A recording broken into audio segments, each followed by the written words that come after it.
Captain Travax of the Corellian Union had no idea what she'd done. The rescue was standard protocol. A drifting escape pod near the asteroid belt of Sector 9, its life support failing. No visible insignia, no known species match from the scanners, just one barely alive bipedal mammal. She pulled it aboard, issued a basic medstim, and carried on with her patrol. She didn't even bother filing a full report. That was her first mistake. The second was assuming the creature was harmless. It regained consciousness in under 2 hours. Wounded, disoriented, but shockingly calm.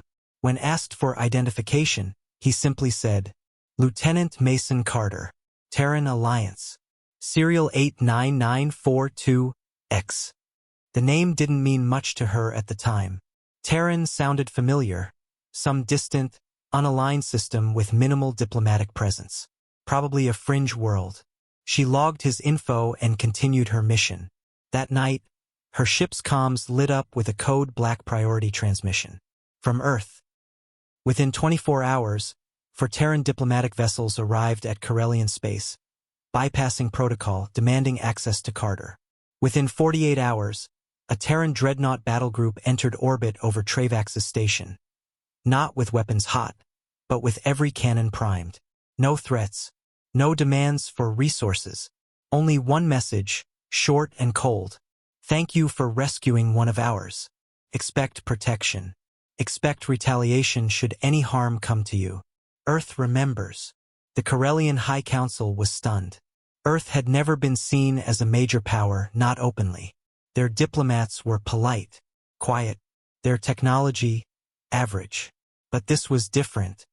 The ship now hovering above Travax's patrol sector, the TSV Judgment, wasn't listed in any galactic registry. The shields were unscannable. Its mass readings defied known physics, and the Terrans never explained how they arrived so fast. When questioned, Carter merely smiled and said, "There's a reason we don't advertise where all our ships are." Captain Travax, now very aware of the scale of her small rescue, requested a meeting with Carter. He sat in her office, freshly healed, dressed in matte black Terran naval gear, sipping Corellian tea like it was nothing. "Why all this?" she asked. "We saved one man." He looked her in the eyes and said softly, "Exactly. One." He set down the cup.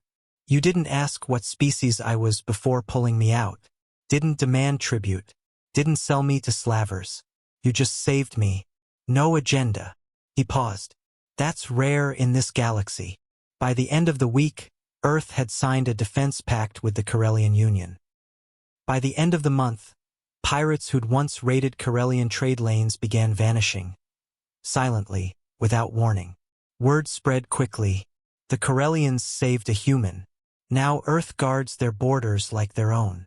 A species that had once stood on the edge of galactic politics was suddenly seen with new eyes. Not because of a fleet, not because of weapons, but because they showed compassion and Earth never forgot. In a war council far away, a Graxan warlord barked at his generals, confused. "Why are we losing freighters in Sector 12? It's not even Earth's territory." His tactician answered carefully, "It is now. By Terran honor." To this day, in the farthest corners of known space, captains whisper over drinks in smoky stations. "You ever save a human before?" "No, but I do it in a heartbeat." "Why?" "Because Earth's not just grateful." He leaned in, voice low. "They're family. And when you save family, they go to war for you."